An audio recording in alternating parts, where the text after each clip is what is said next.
ഇന്ത്യക്കാർ എന്തിന് ഇത്ര എതിർപ്പ് കാണിക്കുന്നു? ഇന്ത്യ എന്ന രാഷ്ട്രനാമം ഭാരതം എന്നാക്കണമെന്ന ബി.ജെ.പിയുടെ നിർദ്ദേശത്തോട് ഇന്ത്യ മുന്നണിക്കാർ കാണിക്കുന്ന എതിർപ്പ് 2024 തിരഞ്ഞെടുപ്പിൽ ബി.ജെ.പിയെ സഹായിക്കുന്ന ഘടകമാകത്തക്ക വിധം ശക്തമാക്കുമോ ഇന്ത്യക്കാർ തങ്ങളുടെ പ്രതിഷേധം? തെരഞ്ഞെടുപ്പ് മുന്നിൽ കണ്ട് ബി.ജെ.പി ഇടുന്ന ചൂണ്ടകളിൽ കൊത്തരുത് എന്ന രാഹുൽ ഗാന്ധിയുടെ മുന്നറിയിപ്പിനെ അപ്രസക്തമാക്കുന്ന വിധത്തിലാണ് ചർച്ചകൾ ഉയരുന്നത്. ഇന്ത്യ എന്ന പേര് മാറ്റി ഭാരതം എന്നാക്കിയാൽ എന്താണ് പിശക്? ഭരണഘടന തന്നെ പറയുന്നത് ഇന്ത്യ അഥവാ ഭാരതം എന്നാവും നാടിന്റെ പേര് എന്നല്ലേ? സിന്ധു നദിയുടെ തീരത്തുണ്ടായിരുന്ന ഭൂപ്രദേശങ്ങളെ വിദേശികൾ വിളിച്ച പേരാണ് ഇന്ത്യ എന്നതല്ലേ ചരിത്ര സത്യം? ബ്രിട്ടീഷ് ഭരണത്തോടെ ഇന്നത്തെ രൂപം കൊണ്ട നാടിന്, പ്രത്യേകിച്ചും വിശാലമായ ദക്ഷിണ പ്രദേശം കൂടി ഉൾപ്പെടുന്ന ഭൂപ്രദേശത്തിന് സിന്ധു നദിയുടെ മണ്ണ് എന്നതിനേക്കാൾ ഭാരതം എന്ന പേരല്ലേ കൂടുതൽ യോജിക്കുന്നത്? ഹിന്ദുസ്ഥാൻ എന്ന പേരല്ലല്ലോ നിർദ്ദേശിക്കപ്പെടുന്നത്. 1953 മലയാളത്തിന്റെ മഹാകവി പാല നാരായണൻ നായർ എഴുതി, ഭാരതം എന്ന പേരു കേട്ടാൽ അഭിമാനപൂരിതമാകണം അന്തരംഗം, കേരളം എന്ന പേര് കേട്ടാലോ തിളയ്ക്കണം നമുക്ക് ചോര ഞരമ്പുകളിൽ. അദ്ദേഹം പാടിയത് ഭാരതീയ ജനതാ പാർട്ടിക്ക് വേണ്ടിയായിരുന്നു. മദ്രാസ് സംസ്ഥാനത്തിന്റെ പേര് തമിഴ്നാട് എന്നും മൈസൂർ സംസ്ഥാനത്തിന്റെ പേര് കർണാടക എന്നും മാറ്റിയതുപോലെയല്ലേ ഇന്ത്യ എന്ന പേര് ഭാരതം എന്ന് മാറ്റുന്നത്? ഇനി നമ്മുടെ അയൽപക്കത്തുണ്ടായിരുന്ന ബർമ്മ മ്യാൻമർ ആയില്ലേ? സിലോൺ ശ്രീലങ്കയായില്ലേ? ഇതൊന്നും ഭരണകക്ഷി പ്രതിപക്ഷ വിഷയമാക്കരുത്, ഒരു ദേശീയ വികാരമാകണം. രാഹുൽ ഗാന്ധി ഓർമ്മിപ്പിച്ചതുപോലെ ജനങ്ങളുടെ ആവശ്യങ്ങളാകണം തെരഞ്ഞെടുപ്പ് വിഷയമാകേണ്ടത്. നാടിന്റെ പേര് ഇന്ത്യ എന്നതിന് പകരം ഭാരതം ആക്കണം എന്ന നിർദ്ദേശത്തിനെതിരെ ഉയരുന്ന ശബ്ദങ്ങൾ കേട്ടിട്ടാവണം ഭാരതം എന്ന പേര് 2024 തെരഞ്ഞെടുപ്പ് വിഷയമാക്കുന്നതിനുള്ള നീക്കത്തിലാണോ ഭാരതീയ ജനതാ പാർട്ടി എന്ന് സംശയിക്കാവുന്ന നിലയിലാണ് പലതും സംഭവിക്കുന്നത്. 2023 സെപ്റ്റംബർ 9, 10 തീയതികളിൽ ഡൽഹിയിൽ നടന്ന G20 ഉച്ചകോടിയോട് അനുബന്ധിച്ച് ലോക നേതാക്കൾക്ക് രാഷ്ട്രപതി നൽകിയ വിരുന്നിലേക്കുള്ള ക്ഷണക്കത്തിൽ ഭാരതത്തിന്റെ രാഷ്ട്രപതി എന്നായിരുന്നു കുറിച്ചിരുന്നത് എന്ന് പറഞ്ഞ് പലരും വിവാദമാക്കിയപ്പോൾ ഇന്ത്യക്കാരെ കൊളുത്താൻ പറ്റിയ ചൂണ്ടയാവും ഇന്ത്യ എന്ന് ഭാരതീയ ജനതാ പാർട്ടി മനസ്സിലാക്കിയിരിക്കണം. ഭാരതത്തിലെ സ്കൂൾ പാഠപുസ്തകങ്ങളിൽ നിന്നും ഇന്ത്യ എന്ന പേര് മാറ്റി ഭാരതം എന്നാക്കണം എന്ന NCERT-യുടെ സാമൂഹിക ശാസ്ത്ര പാഠപുസ്തക പരിഷ്കരണ സമിതിയുടെ ശുപാർശയുടെ പിന്നിൽ ഈ ലക്ഷ്യം കാണുന്നവരുണ്ട്. ശുപാർശ ഉണ്ടായപ്പോൾ തന്നെ ഉയരുന്ന വിമർശനങ്ങൾ ബി.ജെ.പിയുടെ ആവേശം കൂട്ടാനാണ് സാധ്യത. ഈ വിവാദം ചൂടുപിടിച്ചാൽ ഭാരതീയരെ എല്ലാം തങ്ങൾക്കൊപ്പം നിർത്താനാവും എന്ന് അവർ കരുതുന്നുണ്ടാവും. കുറെ പേരെ കൂടി കിട്ടിയാൽ അത്രയും മെച്ചമാവില്ലേ കാര്യങ്ങൾ? കോട്ടയം CMS കോളേജിലെ ചരിത്ര വിഭാഗത്തിന്റെ മുൻ അധ്യക്ഷനും ഭാരതീയ വിചാര കേന്ദ്രം മുൻ വർക്കിംഗ് പ്രസിഡന്റ് മലയാളിയായ NC ഐസക് അധ്യക്ഷനായ 7-അംഗ സാമൂഹിക ശാസ്ത്ര പാഠപുസ്തക പരിഷ്കരണ സമിതിയുടെ ശുപാർശകളിലാണ് ഇന്ത്യ എന്ന വാക്കുമാറ്റി ഭാരതം എന്നാക്കണം എന്ന നിർദ്ദേശമുള്ളത്. ലോകത്തിലെ ഏറ്റവും പ്രാചീന സംസ്കാരങ്ങളിൽ ഒന്നായ ഭാരതത്തിന് ഇന്ത്യ എന്ന പേരുണ്ടായിട്ട് കേവലം 200 വർഷമേ ആയിട്ടുള്ളൂ എന്നാണ് പ്രൊഫസർ ഐസക് ചൂണ്ടിക്കാണിക്കുന്നത്. തുർക്കികൾ, അഫ്ഗാനികൾ, ഗ്രീക്കുകാർ തുടങ്ങിയ വിദേശീയരാണ് ഇന്ത്യ എന്ന വാക്ക് ഉപയോഗിച്ചത്. സിന്ധു നദിയുടെ നാട് എന്ന അർത്ഥത്തിലാണ് അതുണ്ടായത്. പുരാണങ്ങളിൽ ഭാരതം എന്ന പേരാണ് ഉള്ളത് അദ്ദേഹം പറഞ്ഞു. കാളിദാസൻ ഉപയോഗിച്ചതും ഭാരതം എന്ന വാക്കാണ്. കൊളോണിയൽ കാലത്തെ തെറ്റായ കീഴ്വഴക്കങ്ങൾ മാറ്റുന്നതിന്റെ ഭാഗം കൂടിയാണ് ഈ മാറ്റം എന്നും അദ്ദേഹം പറഞ്ഞു. ചരിത്ര പാഠങ്ങളിൽ വിപ്ലവകരമായ മാറ്റമാണ് സമിതി നിർദ്ദേശിക്കുന്നത്. സ്വാതന്ത്ര്യ സമര ചരിത്രത്തിനുള്ള സമയം ചുരുക്കണം, പകരം സ്വാതന്ത്ര്യാനന്തര ഭാരത കഥ പഠിപ്പിക്കണം. അടിയന്തരാവസ്ഥയെക്കുറിച്ചും മറ്റും ഇപ്പോൾ പഠിപ്പിക്കുന്നില്ല. അത്തരം കാര്യങ്ങൾ പഠിപ്പിക്കപ്പെടണം. നിലവിൽ ചരിത്രം പഠിപ്പിക്കുന്നതിന് ഇപ്പോൾ ലഭിക്കുന്ന 150 മണിക്കൂറിൽ 1757 പ്ലാസി യുദ്ധത്തിന് ശേഷമുള്ള ചരിത്രമാണ് പഠിപ്പിക്കുന്നത്. ഭാരതത്തിലെ രാജാക്കന്മാരുടെ യുദ്ധപരാജയങ്ങളാണ് മിക്കവാറും പഠിപ്പിക്കുക. എന്തേ വിജയകഥകൾ ഒഴിവാക്കപ്പെടുന്നു? കുളച്ചൽ യുദ്ധം എന്തേ പഠിപ്പിക്കുന്നില്ല? മാർത്താണ്ഡവർമ്മയും പഴശ്ശിരാജയും പോലുള്ളവർ വേണ്ടവിധം പഠിപ്പിക്കപ്പെടുന്നില്ല. മുഹമ്മദ് ഗോറി ഇന്ത്യയെ കൊള്ളയടിച്ച കാര്യം പഠിപ്പിക്കുന്ന ചരിത്രം ഇവിടുത്തെ ഗോത്രവർഗക്കാർ അദ്ദേഹത്തെ കൊലപ്പെടുത്തിയ കാര്യം പഠിപ്പിക്കുന്നില്ല. പുരാതനം എന്നതിന് പകരം ക്ലാസിക്കൽ എന്നാക്കണം. സമിതി ശുപാർശ ചെയ്തു. ഭാരതത്തിലെ വിദ്യാർത്ഥികളെ സമത്വത്തിന്റെയും ബഹുസ്വരതയുടെയും പാഠങ്ങൾ കേന്ദ്രം പഠിപ്പിക്കുവാനും ശുപാർശയുണ്ട്. വൈവിധ്യത്തിൽ ഏകത്വം കണ്ടെത്തുന്ന നാടിന് ഏറെ പ്രയോജനകരമാവും ഈ നീക്കം. പല ചുറ്റുപാടുകളിൽ നിന്ന് വരുന്നവരെ ഒരുമയുടെ പാഠങ്ങൾ പഠിപ്പിക്കുവാൻ അധ്യാപകർക്ക് പരിശീലനം നൽകാനും പദ്ധതി തയ്യാറാക്കുന്നുണ്ട്. നാഷണൽ കൗൺസിൽ ഓഫ് എഡ്യൂക്കേഷണൽ ട്രെയിനിങ്ങും department of education of groups with special നീഡ്സും സംയുക്തമായി തയ്യാറാക്കിയ പദ്ധതിയുടെ ലക്ഷ്യമാണിത്. 6 വർഷത്തിനകം ഇതിനുള്ള പദ്ധതി നടപ്പാക്കും. പാഠ്യപദ്ധതി പരിഷ്കരിക്കും. കുട്ടികളുടെ ചുറ്റുപാടുകൾ ആഴത്തിൽ മനസ്സിലാക്കി പഠനത്തിന് പരിസ്ഥിതി ഒരുക്കണം. കുട്ടികൾക്കും മാതാപിതാക്കൾക്കും കൗൺസിലിംഗ്, സ്കൂളിൽ മുഴുവൻ സമയ സൈക്കോളജിസ്റ്റ്, ലിംഗവിവേചനം നേരിടുന്നവർക്കും പെൺകുട്ടികൾക്കും ട്രാൻസ്ജെൻഡറുകൾക്കും പ്രത്യേക സഹായധനം, സൗജന്യ ഹോസ്റ്റൽ, കസ്തൂർബ ബാലിക വിദ്യാലയം, ജവഹർ നവോദയ വിദ്യാലയം, കേന്ദ്രീയ വിദ്യാലയം എന്നിവ കൂട്ടും. ഹോം ലേണിംഗ് സഹായം, അധ്യാപക പരിശീലന കോഴ്സുകളിൽ മനുഷ്യാവകാശങ്ങളെയും മാനുഷിക മൂല്യങ്ങളെയും പഠന വിഷയമാക്കും. 2021 ഡിസംബറിൽ പാഠപുസ്തക പരിഷ്കരണത്തിനായി NCERT ദേശീയ തലത്തിൽ 25 സമിതികൾ രൂപീകരിച്ചു. സംസ്ഥാന തലത്തിൽ 25 വേറെ സമിതികളും ഉണ്ട്. ഇതിൽ ഒന്നാണ് ചരിത്ര പുസ്തകങ്ങൾക്കുള്ള സമിതി. സമിതിയുടെ ശുപാർശകൾ NCERT അംഗീകരിച്ചാലേ നടപ്പാകൂ. കേന്ദ്രം അംഗീകരിച്ചാലും വിദ്യാഭ്യാസ സമിതി ലിസ്റ്റിലായതുകൊണ്ട്, അതായത് കൺകറന്റ് ലിസ്റ്റിലായതുകൊണ്ട് സംസ്ഥാനങ്ങൾക്ക് നടപ്പാക്കാതിരിക്കാം. 2020 നയം ഘടന ഉൾപ്പെടെ കേരളം തള്ളി. ഇത്തരം കാര്യങ്ങളിലെല്ലാം കമ്മ്യൂണിസ്റ്റ് പാർട്ടികൾക്ക് കൃത്യമായ അജണ്ട ഉണ്ടെങ്കിലും കോൺഗ്രസിന് കൃത്യമായ സമീപനം ഇല്ല. കാവ്യവൽക്കരണം നടക്കുന്നു എന്ന് കരയുന്ന അവർ കൃത്യമായി കമ്മ്യൂണിസ്റ്റ് ആശയങ്ങൾ പാഠപുസ്തകത്തിൽ തള്ളിക്കയറ്റുന്നവരാണ്. നിരീശ്വരവൽക്കരണം നടത്തുന്നവരാണ്. ചരിത്രത്തെ കമ്മ്യൂണിസ്റ്റാക്കുന്നവരാണ്. RSS അജണ്ടയാണ്, രാജഭരണത്തെ പുകഴ്ത്തുകയാണ് പാഠ്യപദ്ധതി പരിഷ്കരണത്തിന്റെ ലക്ഷ്യം എന്ന് തുടങ്ങിയ അഭിപ്രായങ്ങളായി അവർ വന്നു കഴിഞ്ഞു. ആരുടെ അജണ്ടയായാലും നല്ലതാണോ എന്നതല്ലേ വിഷയം. ജനാധിപത്യക്കാരുടെ ഭരണം കണ്ട് രാജഭരണം മതിയായിരുന്നു എന്ന് ഇന്നും ചിന്തിക്കുന്നവർ ഏറെയുണ്ട്. മക്കൾക്കും മരുമക്കൾക്കും സഹപ്രവർത്തകരുടെ ഭാര്യയ്ക്കും ഒക്കെ പദവികൾ ഇഷ്ടദാനം കൊടുക്കുന്നവർ ഈ ചിന്ത വർദ്ധിപ്പിക്കുന്നവരാണ്. കോൺഗ്രസ് കാലത്ത് വിദഗ്ധരുടെ അഭിപ്രായമനുസരിച്ച് എല്ലാം ചെയ്യുകയാണ് പതിവ്. BJPയെ അതിന് കിട്ടില്ല. അവർക്ക് കൃത്യമായ അജണ്ടയുണ്ട്. കോൺഗ്രസിന്റെ വിശാല മനസ്കത മൂലം പുരോഗമനക്കാർ എന്ന് അവകാശപ്പെടുന്ന പലരും ബുദ്ധിജീവികളായി അത്തരം സമിതികളിൽ ഇടതുപക്ഷക്കാർ ഏറെ സ്ഥാനം പിടിക്കാറും ഉണ്ട്. അവരുടെ സ്വാധീനങ്ങൾ പാഠപുസ്തകങ്ങളിൽ കടന്നുകൂടുകയും ചെയ്യും. 1957 കേരളത്തിൽ അധികാരത്തിൽ വന്ന കാലം മുതൽ പാഠപുസ്തകങ്ങളിലൂടെ കമ്മ്യൂണിസം പ്രചരിപ്പിക്കുവാനുള്ള ബോധപൂർവമായ ശ്രമം CPM നടത്തുന്നുണ്ട്. അതിന് പുരോഗമനം എന്ന പേര് ചാർത്താനും അവർക്കായി. 2001 VS സർക്കാരിന്റെ കാലത്ത് വിദ്യാഭ്യാസ മന്ത്രി സാധിക്കുന്നത്ര കളിച്ചു. അങ്ങനെയാണ് മതമില്ലാത്ത ജീവൻ പാഠപുസ്തകത്തിന്റെ ഭാഗമായത്. 1957 സർക്കാരിനെതിരെ വിമോചന സമരം ഉണ്ടായതിനുള്ള കാരണങ്ങളിൽ ഒന്ന് വിദ്യാഭ്യാസ രംഗത്തെ സർക്കാർ കടന്നുകയറ്റമായിരുന്നു. ലോക്സഭാ തെരഞ്ഞെടുപ്പ് മുന്നിൽ കണ്ട് നവംബർ 20 മുതൽ 2024 ജനുവരി 25 വരെ കേന്ദ്ര സർക്കാർ വികസിത ഭാരത് സങ്കല്പ യാത്രയും കേരള സർക്കാർ നവകേരള സദസ്സും നടത്തുന്നു. സർക്കാർ ഉദ്യോഗസ്ഥന്മാരുടെ ചിലവിലാണ് രണ്ടും.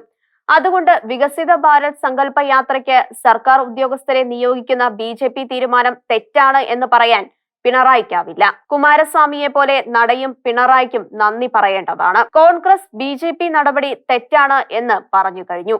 1964 സർവീസ് ചട്ടത്തിന്റെ ലംഘനമാണ് ഇതെന്ന് കാണിച്ച് ഖാർഗെ പ്രധാനമന്ത്രിക്ക് കത്തയച്ചു. വികസിത ഭാരത് സങ്കല്പ യാത്ര ഏകോപിപ്പിക്കുന്നതിന് joint secretary, director, deputy secretary റാങ്കിലുള്ള ഓരോ ഓഫീസർമാരെ നിയോഗിക്കാൻ അനുവദിച്ചുകൊണ്ട് കേന്ദ്ര സർക്കാർ ഉത്തരവായി. 2019 20 ഇത്തരം ഉത്തരവിറക്കിയിരുന്നു. എന്നാൽ 3 മാസത്തേക്ക് ജീവനക്കാരെ നിയോഗിക്കുന്നത് ആദ്യമാണ്. നിശ്ചിത സംഖ്യ മറ്റ് ഉദ്യോഗസ്ഥരെ വിട്ടുകൊടുക്കുവാൻ ഉത്തരവും നൽകി. പ്രത്യേകം തയ്യാറാക്കിയ രഥത്തിലാവും യാത്ര. 2014 മുതലുള്ള 9 വർഷത്തെ നേട്ടങ്ങൾ ജനങ്ങളിൽ എത്തിക്കുന്നതിനാണ് ഈ യാത്ര. 765 ജില്ലകളിലെ 2.69 ലക്ഷം ഗ്രാമങ്ങളിൽ രഥയാത്ര നടത്തും. സർക്കാരിലെ എ ഗ്രൂപ്പ് ഉദ്യോഗസ്ഥന്മാരെ ഉപയോഗിച്ചാണ് വികസന യാത്ര. പ്രധാനമന്ത്രി ഇന്ദിരാഗാന്ധിയുടെ 1971 തെരഞ്ഞെടുപ്പ് ഫലം കോടതി റദ്ദാക്കിയത് സർക്കാർ ഉദ്യോഗസ്ഥർ പ്രചരണത്തിന് ഇറങ്ങിയ കാരണം പറഞ്ഞായിരുന്നു. തെരഞ്ഞെടുപ്പ് പ്രഖ്യാപനം വരാത്തതുകൊണ്ട് നിയമപരമായി ആ തടസ്സം ഉണ്ടാവില്ല. അവധിക്ക് പോകുന്ന സൈനികർ സാമൂഹിക സേവനം ചെയ്യണമെന്ന് ഒക്ടോബർ 9 കരസേന ഉത്തരവിറക്കി. കേന്ദ്ര സർക്കാരിന്റെ ചെറുധാന്യ ബോധവൽക്കരണ പദ്ധതിയിൽ സഹകരിക്കുവാൻ കേന്ദ്ര പോലീസ് സേനയിലും ഉത്തരവ് വന്നു. രാജ്യം ഒന്നാകെ BJP വിജയത്തിന് സജ്ജമാവുകയാണ്. കേന്ദ്ര സർക്കാർ ജീവനക്കാരന് യാത്ര നയിച്ചാൽ മതി. എന്നാൽ ഇടതുപക്ഷം ഭരിക്കുന്ന കേരളത്തിൽ മന്ത്രിമാരുടെ സദസ്സിന് മൈതാനം, വേദി, കസേര, ശബ്ദം, വെളിച്ചം, കേൾവിക്കാർ എല്ലാം ഉണ്ടാക്കാൻ സർക്കാർ ഉദ്യോഗസ്ഥരോട് നിർദ്ദേശിച്ചിരിക്കുകയാണ്. നവംബർ 18 മുതൽ ഡിസംബർ വരെയാണ് സദസ്സ്. ഉച്ചക്കഞ്ഞിക്ക് ഓടി നടക്കുന്ന ഹെഡ് മാസ്റ്റർമാരെ പോലെ ആവുകയാണ് കളക്ടറും സബ് കളക്ടറും തഹസിൽദാറും വരെ. അവരാണ് സ്പോൺസർമാരെ കണ്ടെത്തേണ്ടത്. വിവിധ സബ് കമ്മിറ്റികളായി സർക്കാർ 28 കോടി അനുവദിച്ചിട്ടുണ്ട്. കേന്ദ്രമോ കേരളമോ ആരാണ് കേമൻ? 1901 മഹാകവി ടാഗോർ സ്ഥാപിച്ചതാണ് കൽക്കട്ടയിലെ ശാന്തിനികേതൻ. 1951 കേന്ദ്ര സർക്കാർ വിശ്വഭാരതിയെ കേന്ദ്ര സർവകലാശാലയാക്കി. അതോടെ തുടങ്ങി ശാന്തിനികേതനത്തിലെ അശാന്തി. കേന്ദ്ര സർക്കാരിന്റെ നോമിനിയായി വരുന്ന വൈസ് ചാൻസലർ പലപ്പോഴും ശാന്തിനികേതനത്തിന് നിരക്കാത്ത പല ലക്ഷ്യങ്ങളോടെയാണ് എത്തുക. ഇപ്പോഴത്തെ വൈസ് ചാൻസലറെ ഉടൻ മാറ്റണമെന്ന് കൽക്കട്ട ഹൈക്കോടതി വിധിച്ചെങ്കിലും അദ്ദേഹം തുടരുകയാണ്. അടുത്ത കാലത്ത് ശാന്തിനികേതനത്തിലെ വിശ്വഭാരതി സർവകലാശാലയ്ക്ക് യുനെസ്കോ ലോക പൈതൃക പദവി നൽകിയത് സംബന്ധിച്ച് സ്ഥാപിച്ച ഫലകത്തിൽ ടാഗോറിന്റെ പേരില്ല. പ്രധാനമന്ത്രി മോദി, വൈസ് ചാൻസലർ വിദ്യുത് ചക്രവർത്തി എന്നിവരുടെ പേരുകൾ മാത്രം. VCയുടെ നടപടിയെ ടാഗോർ കുടുംബാംഗവും ആശ്രമവാസിയുമായ സുപ്രിയ ടാഗോർ അപലപിച്ചു. നിയമ നടപടി ആലോചിക്കുന്നതായി അധ്യാപക സംഘടനാ നേതാവ് സുദീപ് ഭട്ടാചാര്യ പറഞ്ഞു. ടാഗോറിന്റെ പൈതൃകം ഏറ്റുപറഞ്ഞാണ് ഈ അംഗീകാരം യുനെസ്കോ നൽകിയത്. ശാന്തിനികേതനാണ് പദവി, സർവകലാശാലയ്ക്കല്ല. നവംബർ 8 കാലാവധി തീരുന്ന VC കാലാവധി നീട്ടിക്കിട്ടാനാണത്രേ ഈ ടാഗോറിനെ വരെ ശാന്തിനികേതനത്തിൽ നിന്നും പുറത്താക്കിയത്. അടുത്ത കാലത്ത് അമിത്ഷാ ശാന്തിനികേതനത്തിൽ എത്തിയപ്പോൾ ടാഗോർ ഇരുന്നതും അതിനുശേഷം മറ്റാരും ഇരുന്നിട്ടില്ലാത്തതുമായ കസേരയിൽ അദ്ദേഹത്തിന് ഇരിപ്പിടം ഒരുക്കി VC ആദരിച്ചു. പക്ഷേ ആ കസേരയുടെ വില അറിയുന്നവർക്ക് പുച്ഛം തോന്നി. ഇത്തരം VCമാർ അവസാനം ഉണ്ടാക്കി വെക്കുന്നത് പുച്ഛമാവും. കേരളത്തിലും പ്രായവും യോഗ്യതയും നോക്കാതെ VCമാരെ നിയോഗിക്കുന്നുണ്ടല്ലോ. ഇന്ത്യൻ പാർലമെന്റിൽ നാട്ടിലെ കോർപ്പറേറ്റ് കുത്തകകൾക്കു വേണ്ടി വാദിക്കുവാൻ MPമാരെ വിലക്കെടുക്കുന്നതായി പണ്ടേ വർത്തമാനമുണ്ട്. ഇത്തരം ആരോപണങ്ങൾ ആരും പരസ്യമായി പറയാറില്ല. പലർക്കും പലതും അറിയാം. ഈയിടെ BJP MP നിഷികാന്ത് ദുബെ തൃണമൂൽ കോൺഗ്രസിന്റെ തീപ്പൊരി മഹുവ മൊയ്ത്രയ്ക്കെതിരെ ഇത്തരത്തിലുള്ള ഗുരുതരമായ ആരോപണം ഉന്നയിച്ചു. ഹിരാനന്ദാനി ഗ്രൂപ്പിന്റെ കൈക്കൂലി വാങ്ങി മഹുവ മൊയ്ത്രെ പാർലമെന്റിൽ അദാനിക്കെതിരെ ചോദ്യങ്ങൾ ചോദിക്കുന്നു. 2019 2023 ഇടയിൽ ചോദിച്ച 61 ചോദ്യങ്ങളിൽ 50ഉം ദർശൻ ഹിരാനന്ദാനിയുടെ ആവശ്യപ്രകാരമായിരുന്നു. നിഷികാന്ത് ആരോപിക്കുന്നു. മഹുവ മൊയ്ത്രയുടെ ഇമെയിൽ അക്കൗണ്ട് വഴി പാർലമെന്റ് രേഖകൾ ചോർത്തുന്നു. നിഷികാന്ത് ദുബെ സ്പീക്കർക്ക് അയച്ച കത്തിലെ ആരോപണമാണിത്. അദ്ദേഹം പ്രതിരോധ മന്ത്രിക്കും ഈ പരാതി കൊടുത്തിട്ടുണ്ട്. മഹുവ മൊയ്ത്രയ്ക്ക് 2 കോടി രൂപയും വില കൂടിയ ഐഫോണും കൊടുത്തു. തിരഞ്ഞെടുപ്പ് ഫണ്ടിലേക്കും കൊടുത്തത്രേ വൻ സഹായം. അദാനിക്ക് വേണ്ടിയാണോ നിഷികാന്ത് പറയുന്നത് എന്ന് കേൾക്കുന്നവർക്ക് തോന്നാം. ആരോപണങ്ങളൊക്കെ സത്യമായിരിക്കും. ആരും വിഷയമാക്കാനും ഇടയില്ല. എല്ലാവരും ചെയ്യുന്നതല്ലേ അതെല്ലാം. ഹിരാനന്ദാനിയും നന്നാവട്ടെ. മഹുവയുടെ പാർലമെന്റ് ലോഗിൻ ID അവർ ഇന്ത്യയിൽ ആയിരുന്നപ്പോൾ ദുബൈയിൽ നിന്നും താൻ ഉപയോഗിച്ചതായി ദർശൻ ഹിരാനന്ദാനി സമ്മതിച്ചു. ചോദ്യം ചോദിക്കാൻ കൈക്കൂലി കൊടുത്തെന്നും അദ്ദേഹം സമ്മതിച്ചു. പാർലമെന്റിന്റെ എത്തിക്സ് കമ്മിറ്റിയെയാണ് അദ്ദേഹം വിവരങ്ങൾ ധരിപ്പിച്ചത്. മഹുവ വിട്ടുകൊടുക്കുവാൻ തയ്യാറല്ല. എല്ലാ MPമാരുടെയും വിവരങ്ങൾ NIC പുറത്തുവിടണം അവർ ആവശ്യപ്പെട്ടു. MP-മാരുടെ ജീവനക്കാർ അവരുടെ ഇമെയിൽ ID ലോഗിൻ ചെയ്യുന്നതല്ല ഇന്നത്തെ വിഷയം, മഹുവ പറഞ്ഞു. അദാനി തട്ടിയെടുത്ത 13,000 കോടിയുടെ ഖനിപ്പണമാണ് വിഷയം. അതേക്കുറിച്ച് കേസെടുക്കണം. അദാനി ഓഹരികളുടെ അജ്ഞാത വിദേശ ഉറവിടം സെബിക്ക് കണ്ടെത്താനാവാത്തതാണ് യഥാർത്ഥ രാജ്യസുരക്ഷാ വിഷയം, മെഹുവ തിരിച്ചടിക്കുന്നു. മോദി സർക്കാരിനെതിരെ പാർലമെന്റിൽ തീക്കാറ്റായി മാറാറുള്ള മെഹുവ വല്ലാത്ത കുടുക്കിലായി. തൃണമൂൽ പോലും പ്രതിരോധിക്കുന്നില്ല. BJP നേതൃത്വത്തിലുള്ള NDA ഘടകകക്ഷി ഇടതുമുന്നണിയിൽ തുടരുന്നത് എങ്ങനെ? ലോക്സഭാ തെരഞ്ഞെടുപ്പ് കഴിഞ്ഞാൽ മോദി പ്രധാനമന്ത്രി ആവണം എന്ന് ആഗ്രഹിക്കുന്ന പാർട്ടിയും ഒത്തുഭരിക്കുന്നത് ഇടതുമുന്നണിക്ക് ഭൂഷണമാണോ? പണ്ട് കരുണാകരൻ ചേർന്നപ്പോൾ NCPയെ പുറത്തിരുത്തിയവരാണ് ഇടതുമുന്നണി. പണ്ട് ദേവഗൌഡ BJP മുന്നണിയിൽ ചേർന്നപ്പോഴും ഇവിടെ ഉള്ളവരെ പുറത്തിരുത്തി. ഇപ്പോൾ മിണ്ടുന്നില്ല, മൗനത്തിൽ ഒളിക്കുന്ന മുഖ്യമന്ത്രി. ദേവഗൌഡ പറയുന്നു പിണറായി അറിഞ്ഞ്, കുമാരസ്വാമി പറയുന്നു പിണറായിക്ക് നന്ദി. പിണറായി മാത്രം പറയുന്നില്ല. കർണാടകത്തിൽ മാത്രം സഖ്യം. വൈദ്യുതി ബോർഡിലെ കച്ചവടങ്ങളാണ് പ്രധാനം. കപ്പം കൊടുക്കുന്ന മന്ത്രിമാർ പണ്ടും ഉണ്ടായിരുന്നു. ഒക്ടോബർ 27-ന് കേരള ഘടകം ബന്ധം വിച്ഛേദിക്കും. അവർക്ക് ജനതാദൾ MLA-മാരായേ തുടരാനാവൂ. സംസ്ഥാന ഘടകം ഏത് തീരുമാനം എടുത്താലും മുറിഞ്ഞു പോകുന്നതല്ലല്ലോ MLA എന്ന പൊക്കിൾക്കൊടി ബന്ധം. തന്റെ പാർട്ടി നേതാക്കൾ BJPയുമായി സഖ്യമുണ്ടാക്കിയപ്പോൾ രാജ്യസഭാംഗത്വം രാജിവെച്ച MP വീരേന്ദ്രകുമാറിന്റെ പഴയ സഹപ്രവർത്തകർക്ക് ഇപ്പോൾ ജനതാദൾ വിടണമെങ്കിൽ ഒറ്റ മാർഗമേ ഉള്ളൂ, MLA സ്ഥാനം രാജിവെക്കുക. അതിന് കൃഷ്ണൻകുട്ടിക്കും മാത്യു ടി തോമസിനും ധൈര്യമുണ്ടാവില്ല. ഒരു ഉപതെരഞ്ഞെടുപ്പിന് പോകാൻ പിണറായിക്കും താല്പര്യം ഉണ്ടാവില്ല.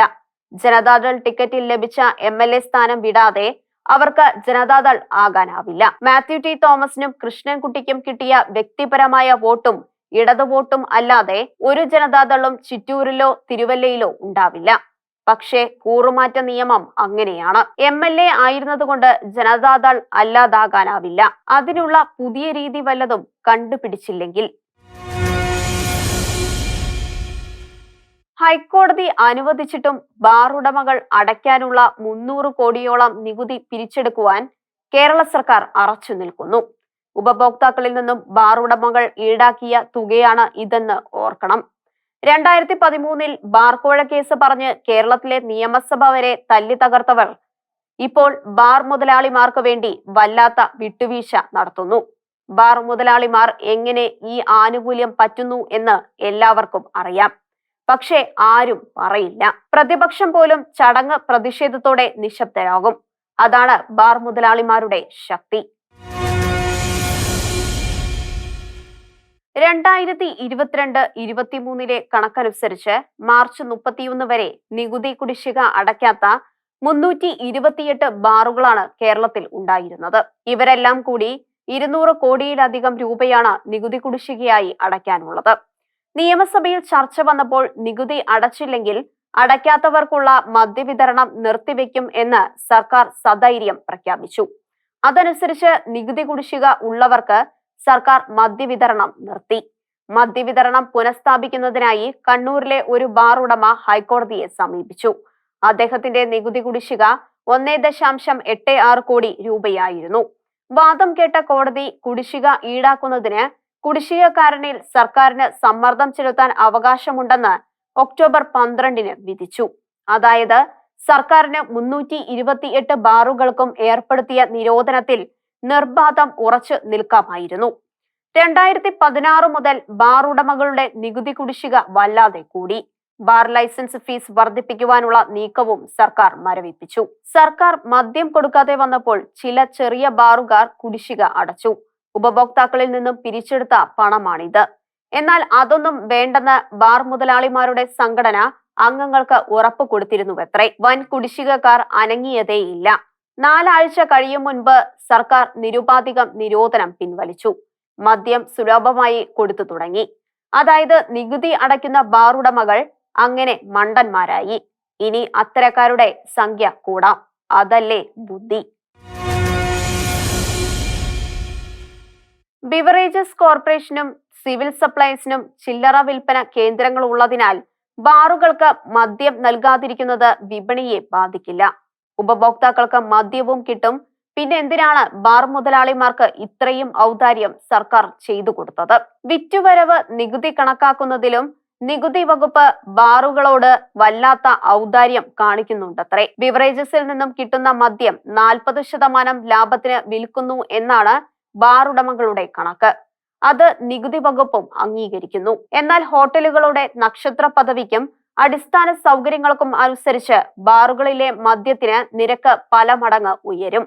ഇത് മറച്ചുവെച്ച് കുറഞ്ഞ ലാഭക്കണക്ക് നൽകുന്നു. ബാർ ഉടമകൾക്ക് അനുകൂലമായ സർക്കാർ തീരുമാനം ഉണ്ടാകുന്നതിന് തീരുമാനം എടുക്കുന്നവർക്ക് കൊടുക്കുവാൻ ബാർ ഉടമകൾ പിരിച്ച 10 കോടിയിൽ 1 കോടി KM മാണിക്ക് കൊടുത്തു എന്ന് പറഞ്ഞ് രംഗത്ത് വന്ന ബാർ ഉടമ ഇപ്പോൾ അത്തരം പിരിവ് വല്ലതും നടക്കുന്നുണ്ടോ എന്നും അതിൽ നിന്നും വല്ലതും വല്ലവർക്കും കൊടുക്കുന്നതായി അറിയുമോ എന്നും പറഞ്ഞിട്ടില്ല. അന്ന് പണം കൊടുത്തിട്ടും കാര്യം നടത്തിയില്ല എന്ന സങ്കടം ഉണ്ടായിരുന്നു. ഉമ്മൻചാണ്ടി എല്ലാ ബാറുകളും നിർത്തുകയും ചെയ്തു. അതുകൊണ്ട് ബാർ ഉടമകൾക്ക് പിണക്കമുണ്ടായി. ഇപ്പോൾ അവർ പറയുന്നത് പോലെ എല്ലാം ശരിയായി, ഇടതുമുന്നണി വരും, എല്ലാം ശരിയാവും എന്ന് പറഞ്ഞത് ബാർ മുതലാളിമാർക്ക് അച്ചിട്ടായി. ഇതിലും ഭീകരമാണ് മരുന്ന് കച്ചവടക്കാരോട് കാണിച്ച ഔദാര്യം.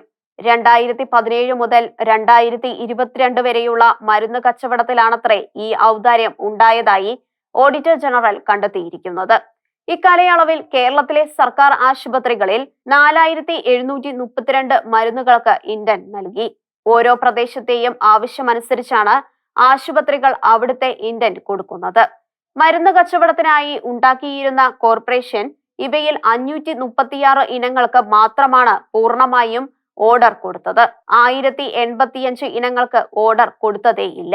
എന്തേ ഇങ്ങനെ എന്ന് ചോദിച്ചാൽ കോർപ്പറേഷനുമായി ഇടപാടുള്ള മരുന്ന് കമ്പനികളുടെ സ്വാധീനം എന്നാവും യഥാർത്ഥ കാരണം. ഔദ്യോഗിക കാരണം വേറെ പലതും ആവും. വാങ്ങുന്ന മരുന്നുകൾക്ക് 75% കാലാവധി ബാക്കി ഉണ്ടാവണം എന്നാണ് സർക്കാർ നിബന്ധന. ഇല്ലെങ്കിൽ മരുന്ന് തിരിച്ചുകൊടുത്ത് പിഴ ഈടാക്കാം. AGയുടെ പരിശോധന അനുസരിച്ച് പരിശോധനാ കാലയളവിൽ 54,049 ബാച്ച് മരുന്നുകളിൽ 1610 ബാച്ചുകളിലും 75% കാലാവധി ബാക്കി ഇല്ലാത്തവ ആയിരുന്നു. കമ്പനികളിൽ നിന്ന് ഈ ഇനത്തിൽ 32.82 കോടി രൂപ കോർപ്പറേഷന് പിഴ ഈടാക്കാവുന്നതാണ്. പക്ഷേ അനങ്ങിയിട്ടില്ല. മരുന്നുകളുടെ ഗുണനിലവാരം സംബന്ധിച്ച പരിശോധനകളും അങ്ങനെ തന്നെ. 8700 ബാച്ചുകളുടെ മാത്രം ഗുണനിലവാരമാണ് പരിശോധിച്ചത്. 46 ഇനം മരുന്നുകൾക്ക് ഇതുവരെ ഒരു പരിശോധനയും നടത്തിയിട്ടില്ല. 14 വിതരണക്കാരുടെ ഒറ്റ മരുന്നു പോലും പരിശോധിച്ചിട്ടില്ല. പുറത്തുവന്ന ഔദാര്യങ്ങളുടെ കണക്കാണിത്. പണം ഇല്ലാത്തതുകൊണ്ട് സാധാരണക്കാരന്റെ കുടിവെള്ളത്തിന്റെ വില 4 ഇരട്ടി കൂട്ടിയ സർക്കാരാണ് ബാർ മുതലാളികളോടും മരുന്ന് കച്ചവടക്കാരോടും ഈ ഔദാര്യം കാണിക്കുന്നത്. വൈദ്യുതി നിരക്കും വല്ലാണ്ട് കൂട്ടി. അടുത്ത മാസവും യൂണിറ്റിന് 19 പൈസ കൂടുതൽ പിരിക്കാനാണ് തീരുമാനം. വീടിന് കരം കൂട്ടി, ഭൂമിക്ക് കരം കൂട്ടി. പെട്രോളിന് മറ്റ് സംസ്ഥാനത്ത് ഒന്നുമില്ലാത്ത സെസ് ഏർപ്പെടുത്തി. അങ്ങനെ സാധാരണക്കാരെ പിഴിയാവുന്നതിന്റെ എല്ലാ പരിധിക്കും അപ്പുറം പിഴിയുന്നു. എന്നിട്ടും സിവിൽ സപ്ലൈസ് കോർപ്പറേഷന്റെ ചില്ലറ കടകളിൽ വ്യഞ്ജനങ്ങൾ ഒന്നും കിട്ടാനില്ലാതായി വരുന്നു. സർക്കാർ കൊടുക്കാനുള്ള കുടിശ്ശിക 600 കോടിയായി. പ്രത്യേക സഹായം കൊടുത്തിരുന്ന അതിദരിദ്ര വിഭാഗത്തിൽ നിന്നും 50% ജനങ്ങളെ പുറത്താക്കി. സർവകലാശാലകൾ പണമിടപാടുകൾ ട്രഷറി വഴി മതി എന്ന സർക്കാർ ഉത്തരവിലൂടെ സ്വയംഭരണാവകാശം കുടുക്കിലായി. അക്കാദമിക സ്വാതന്ത്ര്യം, ഭരണപരമായ സ്വാതന്ത്ര്യം, ധനകാര്യ സ്വാതന്ത്ര്യം എല്ലാം പോകുന്നു. KSRTC ജീവനക്കാർക്ക് ചെയ്ത ജോലിക്ക് കൂലി കൊടുക്കുന്നത് ഇടത് സർക്കാർ എന്ന് അവകാശപ്പെടുന്നവർ ഭരിക്കുമ്പോൾ വല്ലപ്പോഴുമായി. ജീവനക്കാരുടെ ക്ഷാമബത്തിയുടെ 6 ഗഡുവാണ് കുടിശ്ശിക. സർക്കാർ ജീവനക്കാരുടെ സംഘടനയ്ക്ക് ഇക്കാര്യത്തിൽ മിണ്ടാട്ടമേ ഇല്ലെന്ന് ഓർക്കണം. അവർ കേന്ദ്ര ജീവനക്കാർക്ക് വീണ്ടും DA ഗഡു കൊടുത്ത കേന്ദ്രത്തിനെതിരെ സമരം ചെയ്യാൻ പോകുന്നു. ഈ സംഘടനക്കാരെ കണ്ണടച്ച് പിന്താങ്ങുന്നവരെ സമ്മതിക്കണം. കോവിഡ് കാല വാർത്തകളിലൂടെ വല്ലാതെ ജനപിന്തുണ നേടിയ ആരോഗ്യമന്ത്രിയുടെ കാലത്ത് നടന്ന കച്ചവടങ്ങളെക്കുറിച്ച് ഞെട്ടിപ്പിക്കുന്ന കണ്ടെത്തലുകളാണ് പുറത്തുവരുന്നത്. അവരെ വീണ്ടും മന്ത്രിയാക്കാതിരുന്നതിൽ പരിഭവിച്ചവർ അത് നന്നായി എന്ന് പറയുന്നത് പോലെയാണ് കഥകൾ. 2020 ജനുവരിയിൽ ചൈനയിൽ നിന്നും തൃശൂരിലെത്തിയ യുവതിക്ക് കോവിഡ് കണ്ടെത്തിയ വാർത്ത ഞെട്ടലോടെയാണ് കേരളം കേട്ടത്. അപ്പോൾ മുതൽ സുസ്മേരവദനയായി എല്ലായിടത്തും ഓടി നടന്ന പ്രതിരോധ പ്രവർത്തനങ്ങൾക്ക് നേതൃത്വം കൊടുത്ത മന്ത്രി ശൈലജ ടീച്ചർ ഏറെ പേരുടെ മനസ്സിൽ ടീച്ചർ അമ്മയായി. ഇതെല്ലാം PR ഏജൻസികൾ ഉണ്ടാക്കിയ കൃത്രിമ ഇമേജ് ആയിരുന്നു. ആരോഗ്യവകുപ്പിന്റെ കമ്പ്യൂട്ടറുകളിൽ നിന്നും കണ്ടെത്തിയതായി പുറത്തുവന്നിരിക്കുന്ന വിവരങ്ങൾ കൗതുകകരങ്ങളാണ്. അവാർഡ് നിർണയ സമിതികൾക്ക് അയക്കുവാൻ തയ്യാറാക്കിയ മന്ത്രിയുടെ ജീവിത ചരിത്രം അതിൽ ഉണ്ടായിരുന്നുവത്രേ. അതിൽ നിപ്പ പ്രതിരോധം, പ്രളയ ദുരിതാശ്വാസം, 585 കോടിയുടെ ആംബുലൻസ് വാങ്ങൽ, 70 കാരുണ്യ ഫാർമസികൾ, ആർദ്രം പദ്ധതി, ശൈശവ മരണനിരക്ക് കുറയ്ക്കൽ, വനിതാ ശിശുക്ഷേമ പ്രവർത്തനങ്ങൾ തുടങ്ങിയ മന്ത്രിയുടെ കാലത്തെ നേട്ടങ്ങളുടെ കഥകളും ഉണ്ടായിരുന്നു. കേരളത്തിലെ ആദ്യ പ്രളയം 2017 എന്ന തെറ്റായ വിവരം വരെ കമ്പ്യൂട്ടറിൽ ഉണ്ടായിരുന്നു എന്നാണ് പുറത്തുവരുന്ന വിവരങ്ങൾ. അക്കാലത്ത് മന്ത്രിക്ക് കിട്ടിയ പുരസ്കാരങ്ങൾ PR ഏജൻസികളുടെ വക ആയിരുന്നു പോലും. അന്ന് അവരെ നിപ്പാറാണി എന്ന് പരിഹസിച്ചതിന് അന്നത്തെ KPCC അധ്യക്ഷൻ മുല്ലപ്പള്ളിയെ കുറ്റപ്പെടുത്തിയവർ ഇന്ന് മൂക്കത്ത് വിരൽ വെച്ച് പോകുന്നു. മുഖ്യമന്ത്രിയും അദ്ദേഹത്തിന്റെ വീട്ടുകാരും അന്നത്തെ പ്രിൻസിപ്പൽ സെക്രട്ടറിയും നല്ല ബന്ധം ഉണ്ടായിരുന്ന വിവാദ നായിക സ്വപ്ന സുരേഷ് CAG റിപ്പോർട്ട് പുറത്തു വരുന്നതിന് മുൻപ് പ്രസിദ്ധീകരിച്ച ആത്മകഥയിൽ പറയുന്നത് ഇതിനെല്ലാം ആരോഗ്യമന്ത്രി എതിരായിരുന്നു എന്നും മുഖ്യമന്ത്രിക്ക് വേണ്ടി ശിവശങ്കർ നടത്തിയ തോന്നിവാസങ്ങളാണ് അവ എന്നുമാണ്. ഏതായാലും CAG-യുടെ കണ്ടെത്തൽ അനുസരിച്ച് സർക്കാർ കോവിഡ് കാലം ഒന്നാന്തരം തട്ടിപ്പുകാലമാക്കി.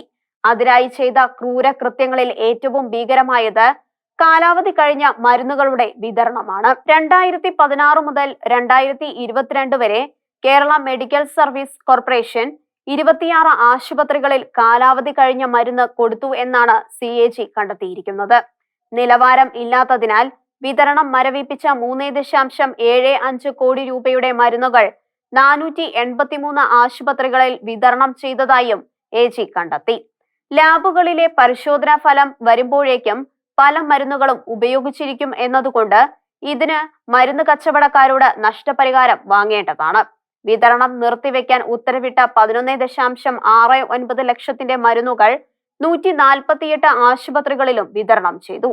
കാലാവധി കഴിഞ്ഞ മരുന്നുകൾക്ക് രാസമാറ്റം സംഭവിക്കുന്നതുകൊണ്ട് ജീവൻ തന്നെ അപകടത്തിലാകുന്ന നടപടി എന്നും AG ചൂണ്ടിക്കാണിച്ചു.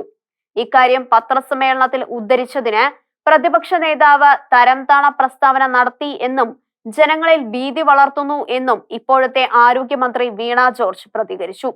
കാലാവധി കഴിഞ്ഞ മരുന്ന് വിതരണം ചെയ്തിട്ടില്ല എന്നാണ് അവരുടെ വാദം.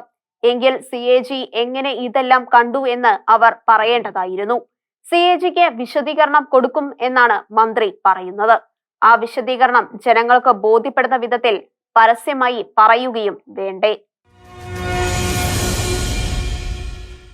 നിപ്പ കോവിഡ് കാലങ്ങളിലെ പ്രതിരോധ നടപടികൾ വൻ തട്ടിപ്പിന് മറയായിരുന്നു. ആരോപണങ്ങൾ നേരത്തെ തന്നെ ഉണ്ടായിരുന്നെങ്കിലും CAG-യുടേതായി വരുന്ന കണ്ടെത്തലുകൾ പിണറായി സർക്കാരിനെ വല്ലാതെ വീർപ്പുമുട്ടിക്കുന്നതാണ്.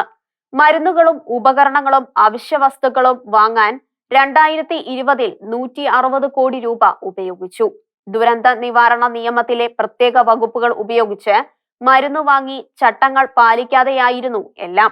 ഉരലു കക്കുമ്പോൾ വിരലിന്റെ മറയെങ്കിലും വേണ്ടേ എന്നത് പഴയകാല ചോദ്യമായി. രാത്രി 8-ന് ശേഷം പർച്ചേസ് ഓർഡർ കൊടുത്തു, കൊട്ടേഷൻ വിളിച്ചില്ല.